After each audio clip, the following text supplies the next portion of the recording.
Shalom saudara yang kasih Tuhan, mari kita tunduk kepala kita berdoa. Bapa kami dalam surga, Bapa yang kami kenal di dalam nama Yesus, Bapa yang baik. Terima kasih atas hari ini di mana Tuhan Engkau memberikan kepada kami satu hari lagi, sehingga kami boleh mengucap syukur supaya kami mempergunakan hari ini menjadi hari berkualitas dan berkenan kepada Tuhan.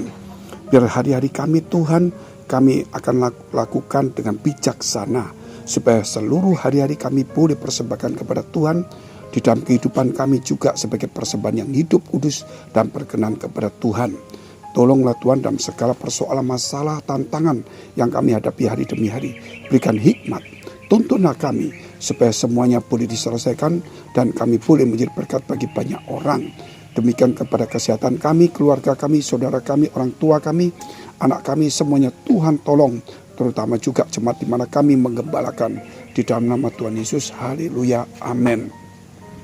Saudara yang dikasihi Tuhan, kalau kita melihat orang selalu berpikir tentang pakaian. Dan itu tidaklah salah, saudara. Kenapa? Karena kita itu harus berpakaian. Ketika Adam dan Hawa jatuh dalam dosa, dia berpakaian dengan Tuhan memberikan kepada dia dari kulit binatang. Dan itulah mungkin sekarang kita bicara tentang jaket-jaket kulit yang sudah dimodifikasi. Tuhan ingin supaya kita tidak telanjang. Tuhan ingin supaya kita tetap sehat, tidak masuk angin, supaya kemaluan kita supaya tidak terlihat orang. Mungkin cacat-cacat tubuh kita juga tidak terlihat, tetapi bukanlah kita juga mendandani pakaian berkelebihan. Sebab itu kalau kita punya pakaian, kita pakai pakaian yang rapi, sesuaikan dengan kondisi dimanapun juga. Saudara lihat Tuhan Yesus ketika umur 30 tahun sampai 33 tahun, dia masih muda, dia melayani. Tetapi dia tetap memakai pakaian imam sebagai seorang guru. Sehingga perempuan 12 tahun pendaran itu saudara menggapai jumbai-jumbainya saudara. Yaitu akhirnya dia mengalami kesembuhan. Jumbai itu kalau boleh saya katakan saudara, sepertinya itu ikat pinggang yang saudara itu menunjukkan sebagai seorang imam. Yang ada ikat pinggang, ada talinya. Berarti Yesus umur 30, dia tetap memakai pakaian imam. Dan kita demikian juga kalau kita sebagai seorang pemimpin rohani. Mari kita berpakaian yang formal, yang pantas, walaupun mungkin dicocokkan dengan usia muda. Tetapi jangan berpakaian yang seperti diajarkan oleh orang-orang dunia-dunia yang super modern. Celana pendek, kaos oblong mungkin saudara. Sambil khotbah, saudara mungkin sepatu cat. Kelihatannya supaya anak muda itu bebas lah. Memang milenial seperti itu untuk menarik anak muda. Tetapi kalau panggung dibuat begitu terus, anak muda tertarik. Tetapi saudara, kita tidak menghargai Tuhan, tidak menghargai panggung. Cuma kita menarik orang tapi tidak menghargai Tuhan. Kita harus bisa membawa orang datang ke gereja, saudara, bukan hanya datang tetapi bisa menghargai Tuhan. Sebab itu kalau kita membaca kitab Ibrani, saudara, Ibrani pasal 11 iman itu, nah khususnya juga Ibrani pasal 12 juga, saudara, bicara tentang bahwa segala sesuatu ya ini akan dihancurkan, dikoncangkan. Tapi Tuhan akan memberikan satu kerajaan yang tidak terkoncangkan. Marilah kita beribadah. Dengan apa? Dengan rasa bersyukur. Dengan apa lagi itu orang? Dengan rasa hormat dan takut akan Tuhan. Rasa hormat dan takut akan Tuhan. Itu ada dalam kitab Ibrani 11 ayat-ayat yang ke bawah maupun Ibrani 12 ayat 29-30 ke bawah gitu saudara. Dan disitulah kita tahu, oke lah, saya mau terima, karena kita mau berubah pakaian kita, nggak masalah. Tetapi jangan berkelebihan. Saudara seandainya kalau di depan kita itu ada gubernur, ada bupati, ada mungkin orang terhormat, masakah kita mesti pakai celana pendek? Ataukah kita pakai biasa-biasa? Hal ini tidak menghormati orang itu. Mungkin anak muda merasa nggak masalah, yuk pakai celana pendek, pakai jaket beler, semua nggak masalah. Bagi saya itu wajar. Tetapi bagi orang tertentu, bagi pemimpin, bagi hal resmi, bagi Tuhan, bagi mimbar, itu tidak bisa saudara.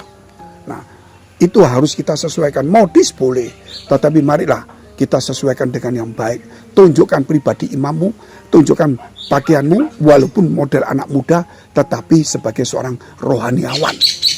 Sehingga kita tidak mengikuti model dan tidak menjadi korban dari model. Yang paling penting jangan jadi korban dari model. Sebab itu kalau kita baca, yaitu dalam kitab Matius 6 ayat 28 sampai dengan 30. Dan mengapa kamu khawatir akan pakaian? Perhatikanlah bunga bakung di ladang yang tumbuh tanpa pekerja, tanpa memintal. Namun aku berkata kepadamu, Salomo dalam segala kemegahannya pun tidak berpakaian seindah salah satu dari bunga itu. Jadi Salomo kaya pun tidak berpakaian seindah bunga yang ada di padang, bunga bakung yang saudara kalau kita melihat itu hanya umurnya beberapa hari, rontok semuanya. Ya contoh-contoh ini saudara lihat ini sebentar lagi layu. Nah, ini sebentar lagi layu saudara. Hanya sebentar, tapi apakah ada kita pakaian-pakaian ini? Siapa yang bisa membuat seperti ini? Hanya Tuhan. Tuhan memberikan tubuh kita lebih dari bunga ini. Tetapi kita membuat pakaian tidak seindah bunga ini. Dari kain iya. Tapi mengapa saudara kita khawatir? Sebab itu kekhawatiran tidak akan menambah umur kita. Tidak akan menyelesaikan masalah. Mari kita perhatikan siapa yang memberi kepada kita kehidupan. Jauh lebih penting daripada apa yang kita pakai. Ayat 30. Jadi jika demikian Allah mendandani rumput di ladang yang hari ini ada dan besok dibuang ke dalam api. Tidaklah ia akan terlebih lagi mendandani kamu. Hei orang yang kurang percaya. Saudara, di sini katakan Tuhan mendandani rumput di padang yang sebentar ada, saudara, sebentar kemudian dibuang. Nah, bagaimana dengan kita? Mari, jangan memperhatikan pakaian kita melebihi daripada yang memberi kehidupan kepada kita. Mari perhatikanlah yang memberi kehidupan kepada kita Tuhan melebihi daripada apa yang akan kita pakai. Haleluya, saudara yang dikasihi Tuhan. Kalau kita bicara tentang kehidupan ini, kita harus mengucap syukur kalau kita boleh hidup. Biarlah saudara kehidupan kita ini kita maksimalkan yang baik tapi tanpa memaksa. Memaksimalkan yang terbaik dalam arti sesuaikan kondisi keadaan, sesuaikan kantong kita, sesuaikan juga dengan postur tubuh kita, sesuaikan di mana kita berada, sesuaikan juga saudara dengan lingkungan keluarga kita, pendidikan kita, dan budaya kita. Jangan sampai budaya kita dilanggar, jangan sampai keluarga kita malu, jangan sampai gereja kita saudara diolok-olok, jangan sampai kita melebihi daripada uang yang kita belanjakan, jangan memaksa, jangan jadi korban daripada model. Tetap kodel modis dengan apa adanya. Tetapi percayalah, Tuhan mendandani kita dengan perbuatan baik, budi luhur. Namun tetap yang rapi. Yang rapi tidak mahal. Tapi budi luhur harus dikerjakan yang bagus. Haleluya. Mari kita tunduk kepala. Saudara, jika saudara dalam pergumulan, masalah persoalan tantangan, baik dalam pekerjaan rumah tangga, karir studi, perjodohan, tumpangan kedua tanganmu di dadamu. Percayalah kuasa Tuhan itu, saudara, tidak terbatas. Dulu, sekarang, sampai selamanya tetap sama. Dan jika saudara sakit, tumpangan tangan bagian sakit. Jadilah dewasa, imanmu yang menyembuhkan engkau. Nama Yesus di atas segala nama. Kata Tuhan, imanmu menyelamatkan engkau. Jangan mengandalkan orang lain. Jangan pergi kota-kota lain mencari orang-orang tertentu. Orang-orang yang dianggap kita wakil Tuhan, boleh itu bagus. Tetapi yang paling bagus adalah masuklah dalam kamarmu, kuncilah pintumu, ketemuilah Tuhan, bangunlah imanmu, terimalah kesembuhan. Di dalam nama Yesus jadilah sembuh, jadilah pulih. Dalam nama Yesus terimalah kekuatan, hikmat, marifat daripada Tuhan. Di dalam nama Yesus, haleluya, amin. Jika saudara masih membutuhkan pelayanan doa dan konseling, silakan hubungi nomor tertera di bawah ini. Tuhan Yesus memberkati.